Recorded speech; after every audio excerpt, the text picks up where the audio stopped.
ప్రతి ఒక్కరూ కూడా వాళ్ళ వాళ్ళ స్థాయిలో రెడ్ బుక్స్ అని చెప్పి రెడ్ బుక్లు పెట్టుకొని ఉండరు. చంద్రబాబు నాయుడు స్థాయిలో చంద్రబాబు నాయుడు ఒక రెడ్ బుక్, లోకేష్ స్థాయిలో లోకేష్ ఒక రెడ్ బుక్, ఎమ్మెల్యే స్థాయిలో ఎమ్మెల్యే ఒక రెడ్ బుక్, మండల స్థాయిలో మండల నాయకుడు ఒక రెడ్ బుక్, గ్రామ స్థాయిలో గ్రామంలో ఇంకో రెడ్ బుక్, గ్రామ స్థాయిలో ఇంకో నాయకుడు, గ్రామ స్థాయిలో ఇంకో రెడ్ బుక్లలో పెట్టుకొని ఏం చేస్తా ఉన్నారు? అతి దారుణంగా అన్యాయంగా ఆస్తులు ధ్వంసం చేస్తూ ఉన్నారు. రాష్ట్రం మొత్తం దాన్ని చూస్తూ ఉంది, కానీ ఎవడు మాట్లాడడం లేదు. దొంగ కేసులు పెడతా ఉన్నారు, పోలీసులు ప్రేక్షక పాత్ర పోషిస్తూ ఉన్నారు. దొంగ కేసులు పెడతా ఉన్నారు, వాళ్ళే కొడతారు, మన ఇటువైపున కేసులు పెడతా ఉన్నారు. రాష్ట్రం మొత్తం ఇది చూస్తూ ఉంది. చీని చెట్లు నరికేస్తూ ఉన్నారు, ఆస్తులు ధ్వంసం చేస్తూ ఉన్నారు, కనిపిస్తూ ఉంది. ఎమ్మెల్యేలు ఏకంగా జేసీబీల మీద పొక్లేన్ల మీద ఎమ్మెల్యేలు స్వయంగా తీసేసి ఏకంగా పోయి బిల్డింగులు పగలగొట్టే కార్యక్రమాలు చేస్తూ ఉన్నారు. ఇంతటి దారుణంగా నిజంగా చేస్తూ ఉన్నారు అని అంటే ఎల్లకాలం ప్రభుత్వం మీది కాదు, ఎల్లకాలం రోజులు మీయే ఉండవు చంద్రబాబు, అది గుర్తుపెట్టుకో. మీ పాపాలు పండుతూ ఉన్నాయి వేగంగా. ప్రజలు దీన్ని క్షమించని పరిస్థితుల్లోకి వస్తారు. ఖచ్చితంగా మీకు బుద్ధి చెప్పే పరిస్థితులు రోజులు కూడా ఉంటాయి. శాతనైతే మంచి చేయండి, మంచి చేసి ప్రజల మనసులు గెలుచుకుని ఓట్లు ప్రజల మనసుల్లో స్థిరస్థాయిగా నిలబడే కార్యక్రమం చేయండి. కానీ తప్పుడు రాజకీయాలు ఈ మాదిరిగా నువ్వు ఒక్కరివే చేస్తావు అనుకుంటా ఉన్నావు. ఇదే మాదిరిగా కొనసాగితే రాష్ట్రంలో ఒక తప్పుడు సాంప్రదాయానికి నువ్వు నాంది పలుకుతా ఉన్నావు. నువ్వు వేసే ఈ బీజం, నువ్వు వేసే ఈ తప్పుడు సాంప్రదాయం, రేపొద్దున నువ్వు వేసే ఈ బీజం చెట్టు అవుతుంది. రేపొద్దున నువ్వు ఏదైతే ఇతుతావో అదే పండుతుంది. రేపొద్దున మళ్ళీ మీ గ్రామాలలో మీ కార్యకర్తలకు ఇదే పరిస్థితిని ఇదే మాదిరిగానే మళ్ళీ జరిగే కార్యక్రమాలు కూడా జరుగుతాయి. అటువంటి తప్పుడు సాంప్రదాయాలు దయచేసి ఇప్పటికన్నా ఆపండి. నాయకులుగా ఉన్న మనలాంటి వాళ్ళం ఇలాంటివి ప్రోత్సహించకూడదు. ఇలాంటివి ఎవరు తప్పు చేసినా తప్పు అని చెప్పే కార్యక్రమం నాయకులుగా మనం చెయ్యాలి. కానీ దగ్గరుండి ఈ మాదిరిగా ప్రోత్సహించడం అతి దుర్మార్గమైన కార్యక్రమం. దయచేసి దీనికి ఫుల్ స్టాప్ పెట్టే కార్యక్రమం ఖచ్చితంగా చెయ్యండి చంద్రబాబు అని చెప్పి సందర్భంగా మరొక్కసారి చంద్రబాబును ఈసారి హెచ్చరిస్తున్నామని కూడా చెప్తా ఉన్నాం. ఈసారి కోరడం లేదు, హెచ్చరిస్తున్నామని కూడా చెప్తా ఉన్నాం.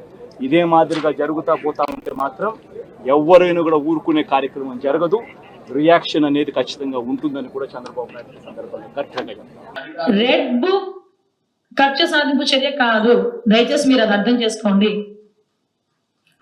రెడ్ బుక్ అన్నది ఎవరైతే లాస్ట్ గవర్నమెంట్ లో పని చేయలేదో సక్రమంగా యాజ్ పర్ రూల్, చాలా క్లియర్ గా వినండి, యాజ్ పర్ రూల్ ఎవరైతే వర్క్ చేయలేదో, ఎవరైతే అనవసరంగా అక్రమంగా తెలుగుదేశం పార్టీ కార్యకర్తల మీద కానీ జనసేన బీజేపీ కార్యకర్తల మీద కానీ కేసులు బనాయించారో, ఇబ్బంది పెట్టారో, అది రెడ్ బుక్. కక్ష సాధింపు అన్నది మేము మొదలు పెట్టాలంటే డే ఫస్ట్ నుంచి స్టార్ట్ చేయాలి. మా అవసరం ఉండదు, కార్యకర్తలు బయటకు వచ్చేస్తారు. కానీ ఒక్కటి ఏంటంటే ఎన్డీఏ కార్యకర్తలందరూ కూడా కడుపులో ఎంత వాదున్నా ఎంత కసున్నా వాళ్ళు లాఠీ పెట్టి కొట్టిన పోలీసు ఎదురుగా కనిపిస్తున్నా కూడా కేవలం చంద్రబాబు నాయుడు గారి మాట బేస్ చేసుకొని ఆగారు. వాళ్ళు ఇది చేస్తారని నేను చెప్పట్లే, కానీ నాయకుడి మాటకి ఆ వాల్యూ ఇచ్చారు. చంద్రబాబు నాయుడు గారు కూడా ఈ రోజు ఏంటంటే రాష్ట్రం అప్పుల పాలైపోయింది. నిన్న మీరు నమ్ముతారా, సిపి ఆఫీస్ తాకట్లో ఉందండి వైజాగ్ లో. నిజం, వైజాగ్ సిపి ఆఫీస్ తాకట్లో ఉంది.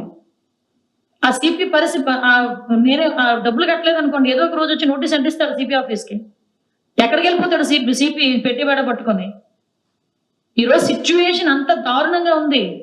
ఈ టైంలో లాండ్ కొట్టా, ఈడిని కొట్టా, ఆడిని చంపా, ఈడిని చంపా, అది కాదు అవసరమా? ఇంత 164 సీట్స్ ఇచ్చారంటే చంద్రబాబు నాయుడు గారి మీద ఎంత నమ్మకం లేకపోతే ప్రజలు ఇస్తారు చెప్పండి? ఆ నమ్మకాన్ని నిలబెట్టుకోవడం ముఖ్యమా? సో మాకు కావాల్సింది వాళ్ళు ఒక 2% 3% ఎగిరిపడే వాళ్ళని ఎలాగోలా మేము కూర్చోబెడతాం. ఆ సిస్టమ్ మా దగ్గర ఉంది.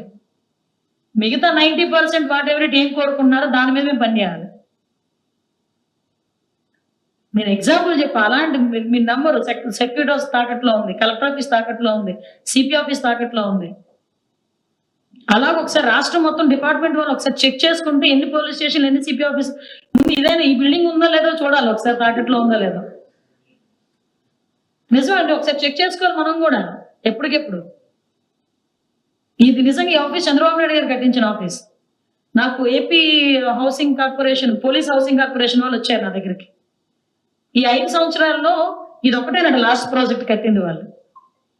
వాళ్ళకి ఏదైనా కన్స్ట్రక్షన్ ఇస్తే 5% తీసుకొని వాళ్ళు దీనికి వెళ్తారు, జీతాలకు వెళ్తారు.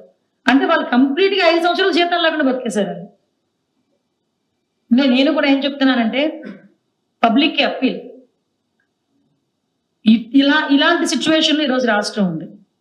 దయచేసి ప్రతి ఒక్కరు కూడా అందరికీ కోఆపరేట్ చేయండి. ముఖ్యంగా పోలీస్ డిపార్ట్మెంట్ వాళ్ళకి కూడా కోఆపరేట్ చేయండి. పోలీస్ డిపార్ట్మెంట్ వాళ్ళు కూడా దయచేసి మీకు రాజకీయాలు వద్దు. Do your work. Me work మీరు చేయండి. కాకి చొక్కా వేసుకుని రాజకీయాలు చేస్తే కాకి చొక్కా ఎందుకంటే కథ చొక్కా వేసుకోవచ్చు కదా. సో అదొక్కటే నేను అప్పీల్ పెడుతున్నా. అందరూ కూడా సహకరించండి. ముఖ్యంగా పత్రికా సోదరులు మీరందరూ కూడా సహకరించాలి.